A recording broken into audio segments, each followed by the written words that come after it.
and the hijackers trained at U.S. bases, on and on forever, and the lies about WMDs. The biggest issue is within about 15, 20 minutes, I'm watching the channels live.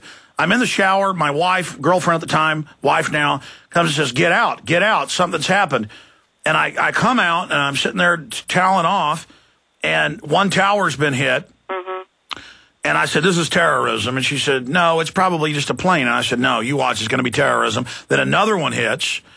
And then by the time the second one hit, they were on every channel. And I had 2 TVs on, one in each room, flipping back and forth. And they were all saying the same thing. It's a new world order. You're going to have to give your rights up. We're going to have to attack Iraq. And it was all the same script. And if you're in the media, you understand the script. I mean, you're an actress. You understand a script. And you can do the same play in L.A. that you can do in San Francisco, or you can do in New York City, on Broadway. And you know the script. You're like, oh, that's Othello. Or that's Romeo and Juliet. Or, that's... whatever play it is. I mean, I'm watching them reading scripts. Yeah. Well, what about when they told too early that Building 7 was coming down? They said it at 5 o'clock, and it didn't come down until 5:25. No, exactly. And it was an exact script on 3 different networks. Whoops. A little early. I mean, it's so transparent. You see, that's the way lies are. You have to keep changing the story in order to keep it going. With the truth, you just have to tell it once. It's so much easier. Well, Mark Twain said, if you tell the truth, you never have to remember anything. That's right. And that's what's so easy about my job. I mean, sometimes I get facts and figures and numbers backwards, but it's rare. In a 4-hour show, maybe once a day, I'll listen back to the show and I'll hear something isn't exactly right, and I'll come back and correct it. But these guys are... I mean, it's like Fox News saying there was never a plan to blow up Building 7, and then now one of their senior people goes, okay, we were there. They were talking about blowing it up. And it's just incredible. Christine Ebersole, thank you for standing up. Thank you for empowering people through this oppression, through this brainwashing, for breaking the spell and helping others break the spell. We'll talk to you again soon. It was great talking to you, and I'll say bye to you during the break. And thanks for everything you do. Thank you. We appreciate you, Christine. Christine Ebersole, standing up against the New World Order and helping others break out of the matrix. We'll be right back with the good news on climate change.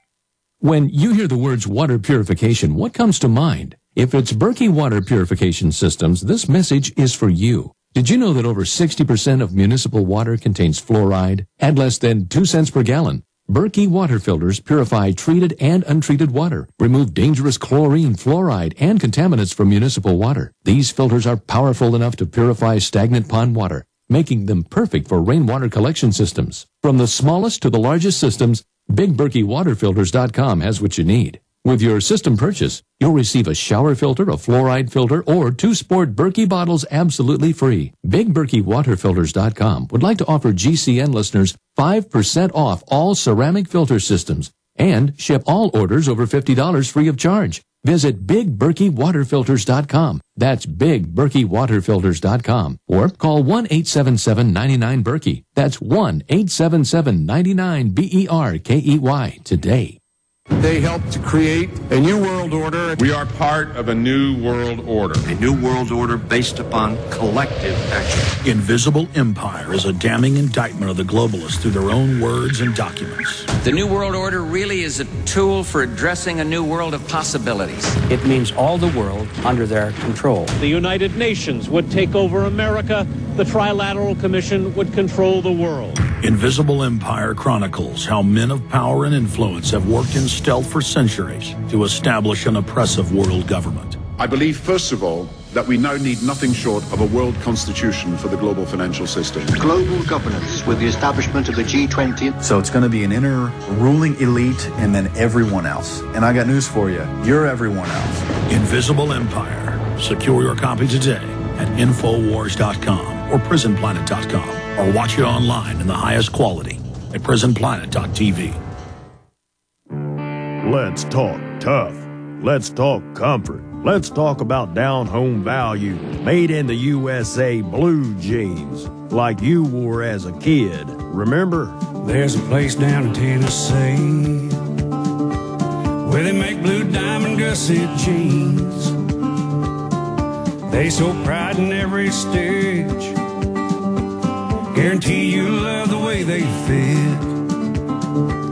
They put a diamond gusset in the crotch where you need it most.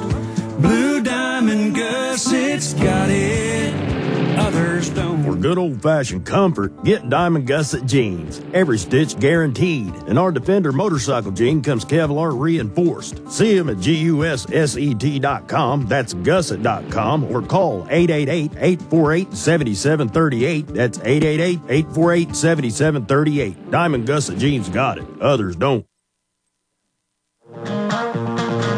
Okay, Judge Andrew Napolitano is on in the last 30 minutes of the next hour on key issues. I want to congratulate him.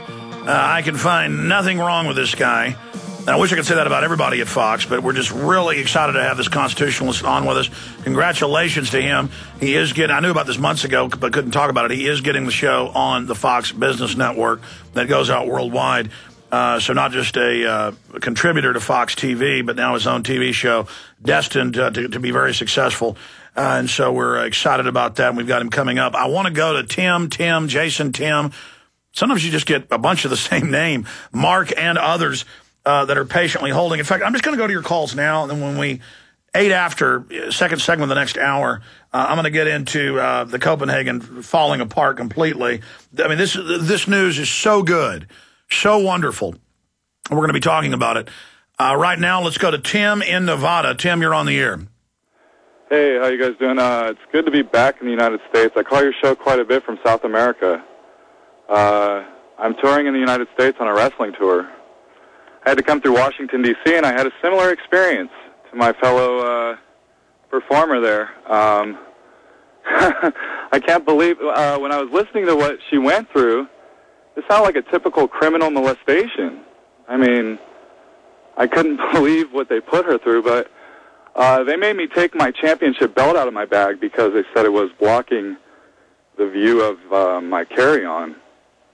So that was embarrassing. I had to take my belt out in front of everybody. And then after that, I did everything they told me to do, going through the scanners. And then they wanted me to go into the full body scanner at the customs after I scanned my passport, scanned my visa, everything from Brazil. And they wanted to get your biometric body scan. What happened next? Well, I refused. I told them I was afraid of the radiation. I didn't want to go through it. I told them I felt that it was against my 4th and 5th Amendment rights, and that I did have a lawyer, and that if they wanted to give me a problem, I said, take a look at my belt. I'm not a nobody. I do have lawyers. And so what happened? Well, they basically asked me to step over behind. It wasn't a room, but it was like a glass. I don't know. It looked like one of the cubicles. But it was see-through glass, and they basically wanted me down, and then they wanted to pat me down. And I said, you know, I'm not a criminal. I'm not being suspected of anything. You have checked my bags. I've been very, very cooperative. You have no right to do this to me. I don't want you touching me. I then reiterated again that I do have legal representation. And then what happened? Well, they basically told me that I was allowed to go, but then the TSA security, he looked like a kid younger than me. He was at least 21 years old, 20 years old. He took my suitcase and he threw it on the ground and broke it. It was a 70-pound suitcase, had my laptop and all my belongings in it. So now they smash your goods. Yeah, and I tried to report it to his supervisor, and his supervisor, you know, I love it when they try to say sir, sir, sir, like they're being polite. But what they're really trying to do is just be, you know, like a polite way of saying you're going to do whatever we want, period. Or don't get excited, sir. Don't get excited as they get in your face. Exactly. And then they tried, you know, I'm in my prime right now as a professional wrestler, and as the great Jesse the Body Ventura, I'm a pretty big guy myself. So they tend to try to flip the card on you, and they try to pick on you and make you seem like you're a violent person for sticking up for yourself because you're a big person. You're bigger than everybody else. Oh, so they said, oh, you're a big, tough guy. Oh, you're big. Exactly. And then, oh, you're picking on us. You're picking on, oh, this big guy's giving us problems. And then they call the other people over. I said, look, you have no right to pick my personal belongings up off the belt and then throw it on the ground. He broke the handle that folds out. And it totally broke off the suitcase from the seam. And I was pissed off. I was like, you know, what the heck? We only got 20 seconds. How did it end? Well, I got away with just, basically telling the boss off, and I didn't get a SWAT team after me, thank God. All right, buddy, I appreciate your call. We're going to come back.